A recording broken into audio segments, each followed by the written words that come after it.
अब तक 3 साल बीत चुके हैं। चैप्टर की शुरुआत में कैरेक्टर डिजाइन के साथ साथ सीरीज का न्यू नेम भी बताया गया है, बोरुटो टू ब्लू वर्टेक्स। हमें दिखाया जाता है कि सारदा 8th होकागे के साथ बहस कर रही है। 8th होकागे यानी कि शिगेमारू नारा। जैसा कि टाइम स्किप से पहले सारदा एंड सुमिरे ये दोनों ही होते जिन पर शिनरिगान का असर नहीं हुआ होता। मींस इन दोनों के अलावा सबको यही लगता है कि बोरुटो ने 7th होकागे को मारा है। मींस शिनरिगान की मदद से कवाकी एंड बोरुटो अपनी अपनी जगह बदल चुके हैं। यहाँ भी यही कन्वर्सेशन हो रही है कि सारदा कह रही है कि उस पर डेथ पेनल्टी जो लगी हुई है उसको हटा दिया जाए एंड उसको अपनी बात रखने का भी हमने मौका तक नहीं दिया।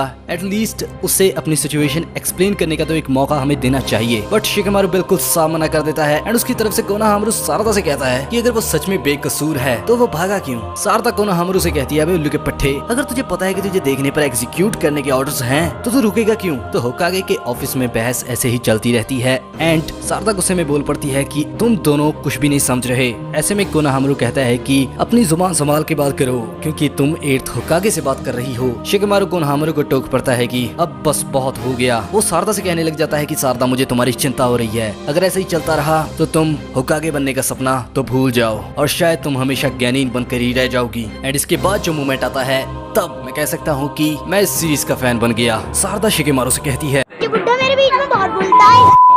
लॉर्ड 7th यानी कि नारुतो मेरे डैड को वापस विलेज लेकर आए थे जिन्होंने पता नहीं कितने बड़े बड़े क्राइम किए थे एंड उसके बावजूद वो होकागे बने और उस समय वो भी ज्ञानी थे। मेरी इंस्पिरेशन लॉर्ड 7th है, ना कि तुम। वह शिगेमारू अपनी बेइज्जती करा ही रहा होता है एंड ऐसे में ही सीन शिफ्ट होता है नारुतो के ऊपर। And guess what, here we see Kawaki after time skip. Well अगर ऐसा हेयर स्टाइल मेरा कोई दोस्त करता तो मैं पक्का उसे छपरी बुलाता। वेल नारुतो एंड हिनाटा दोनों को कवाकी ने डिफरेंट डायमेंशन में कैद कर रखा हुआ है जहाँ पर टाइम बिल्कुल स्टिल है। एंड नेक्स्ट सीन में हम सारदा एंड सुमिरे दोनों की कन्वर्सेशन देखते हैं। वेल दोनों पैदल चल रही होती है बात करते करते। वेल उनकी बातचीत के बीच सारदा एंड सुमिरे दोनों की डेस्परेशन हमें दिखाई देती है। 3 सालों में यार पूरा विलेज चेंज हो गया बिकॉज ऑफ एडा's एबिलिटी। पर उन दोनों के अलावा एंड दैट्स द रीजन उनकी फैमिली एंड दोस्तों के लिए उनका बिहेवियर बिल्कुल ही चेंज हो चुका है। सारदा सुमिरे से कहती है कि उसे शिगेमारू नारा से इस तरह से बात नहीं करनी चाहिए बिकॉज फर्स्टली वो एक होकागे अब एंड इसमें उसकी कोई गलती नहीं है। ये सिर्फ एडा की एबिलिटी ओमनीपोटेंस की वजह से ये सब हुआ है। ऐसे में वो बात करते जाते हैं एंड कहते हैं कि इन 3 सालों में पहले तो लोगों को शक हुआ था कि होकागे के बेटे का नाम कारा की ऑर्गेनाइजेशन के साथ इतना मिलता क्यों है, कवाकी। इस पर लोगों को शक हुआ था एंड उसके अंदर मोमोशिकी क्यों नहीं है बिकॉज होकागे के बेटे के अंदर मोमोशिकी था। पर धीरे धीरे सबने इस बात को इग्नोर कर दिया।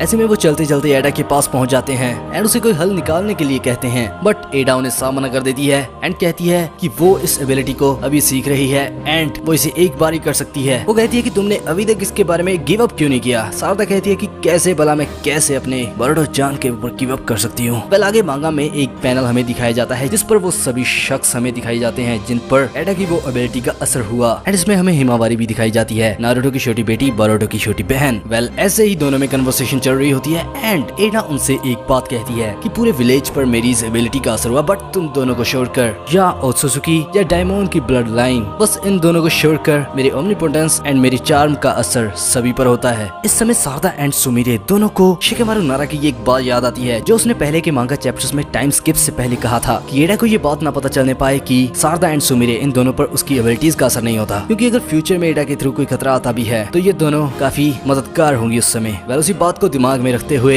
ये दोनों एडा की बात को ऐसे ही टाल देती हैं एंड आगे सीन शिफ्ट होता है अगेन कवाकी के ऊपर। वेल समय छत पर खड़ा होता है वो एंड पीछे से मित्सुकी उसके पास आता है। मित्सुकी सच में कमाल का लग रहा है। वेल जैसे कि उसका बिहेवियर बोरुटो के साथ था वैसा ही सेम बिहेवियर कवाकी के साथ है। वो कहता है कि बोरुटो कहीं भी हो सकता है एंड वो तुम्हारी तरह ओत्सुजुकी भी है तो इसलिए उसके पास अपनी चाकरा इरेज करने की एबिलिटीज भी है। कवाकी मित्सुकी से कहता है कि तू अपने दिमाग को थोड़ा शांत कर, अगर वो यहाँ आया तो उसका चाकरा मुझे तो सेंस होगा ही। मित्सुकी कहता है कि मैं तुम्हें दिल से बचाना चाहता हूँ और इसके लिए मैं बोरुटो को अपने हाथों से मार डालूंगा। कवाकी कहता है कि जैसा तुम्हारा दिल करे करो। इतना कहते ही कवाकी वहाँ से चला जाता है उड़कर। वेट, उड़कर? आपको पता ही होगा कि ओत्सुजुकी भी उड़ सकते हैं एंड यहाँ पर हमारा कवाकी ओत्सुजुकी की एबिलिटीज को काफी हद तक मास्टर भी कर चुका है। और अब काफी बढ़िया पैनल हमें दिखाया जाता है जहाँ पर मित्सुकी कहता है कवाकी यू आर माई सन मेरा मतलब you are the sun that lights me as a moon. And यहाँ मीत्सुकी को भी थोड़ा सा अजीब महसूस होता है कि कोवाकी यानी कि पहले बोरुतो वो कभी उससे ऐसे व्यवहार नहीं करता था। एंड आगे सीन शिफ्ट होता है हम सबकी लाडली हिमावारी के ऊपर। एंड चोचो, इनोजिन एंड शिकेडाई, इस समय इन तीनों के भी हमें कैरेक्टर डिजाइन रिवील होते हैं। एंड सबसे ज्यादा मुझे खुशी हुई देखकर हिमावारी को, भाई सच में कमाल कर रही है वो।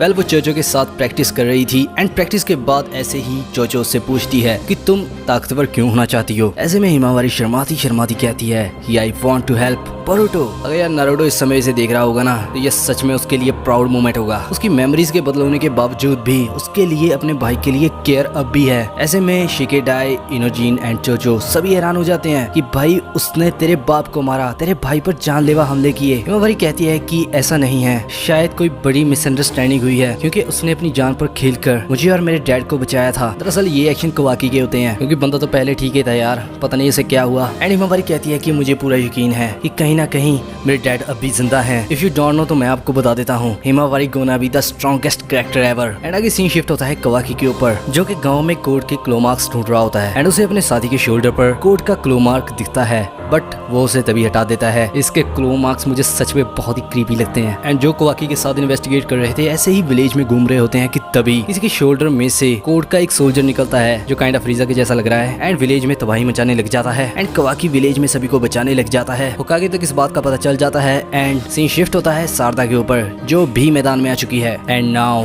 अब अपीयर होता है कोड जो मुझे तो अब भी शपरी लग रहा है। वो कहता है कि उसे 2 साल हो गए बोरुतो को ढूंढते ढूंढते एंड उसके याद कुछ नहीं लगा। सारदा कहती है हाँ क्योंकि उसे 3 साल हो चुके हैं विलेज को लेफ्ट किए हुए, इसलिए तुम गलत जगह आए हो उसे ढूंढने के लिए। कोड कहता है कि शायद तुमने मेरी बात अच्छे से नहीं सुनी, वो थक गया है उसे ढूंढते ढूंढते। एंड क्योंकि तुम उसकी फ्रेंड हो, अगर तुम लोग खतरे में होंगे तो बोरुतो जरूर से जरूर वापिस आएगा। वो सारदा पर हमला करने ही लगता है एंड तभी होती है एंट्री एक चैट बंदे की, एक हाथ में सास्के की सवार दिए हुए अपने पैरों थले कोड को मसलते हुए गांव के सभी लोगों को हैरान करते हुए घर वापस आता है बोरुतो उजुमाकी। एंड आते ही कोड को टिप देता है कि भाई लड़कियों से ऐसे बात नहीं करते तभी तेरे से कोई सेट नहीं हो रही। उसकी एंट्री से अब पूरे विलेज को जैसे मानो सदमा लग चुका है, सेंसरी यूनिट हिल चुकी हैं कि भाई ये कैसा भयंकर चाकरा है। सो मेरे अपने दिल को संभालते हुए शेगेमारू अपने ऑफिस से एडा से कंफर्म करते हुए एंड कहता है the real monster is back. हाँ मुझे पता है मैंने ज्यादा ग्लोरीफाई कर दिया बट कुछ ऐसी ही मोमेंट होगी जब एनीमे इसका आएगा। एंड नाउ कोवाकी बोरुतो से कांटेक्ट करते हुए कहता है आखिर तुम आई गए क्यों बोरुतो।